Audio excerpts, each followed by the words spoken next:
আসসালামু আলাইকুম। আশা করি সকলেই ভালো আছেন। আমি এখন আবার চলে আসছি কুতুবদিয়ার উদ্দেশ্যে, কারণ আমরা এখান থেকে আবার দ্বিতীয় লাইটারিং বয়েজটি লোড করব। তো এখন আমাদের মাদার ভেসেলের গায়ে বিওজি 6 নম্বর জাহাজটি লোড শেষ করে বের হবে। সেই জাহাজটি বের হওয়া হয়ে গেলে আমরা আবার মাদার ভেসেলের গায়ে লোডের জন্য যাব। তো আমরা অলরেডি অপেক্ষা করতেছি ওই জাহাজটি বের হয়ে যাওয়ার জন্য। ভিডিওতে দেখতেই পাচ্ছেন অলরেডি 6 নম্বর জাহাজটি ছেড়ে দিয়েছে। তো আমরা এখন মাদার ভেসেলের গায়ে যাব দ্বিতীয় লাইটারিংটি নেওয়ার জন্য।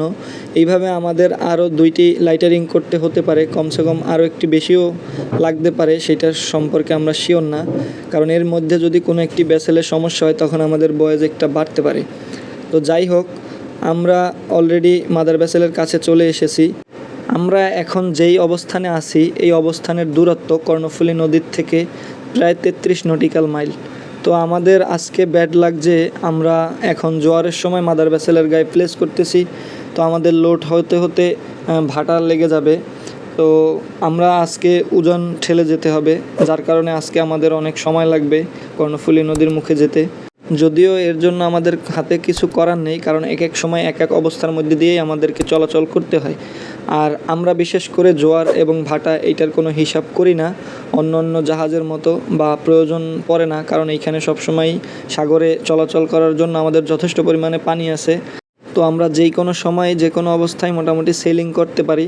যদিও ওয়েদারের উপরে অনেক সময় আমরা হিসাব নিকাশ করে জাহাজ পরিচালনা করে থাকি।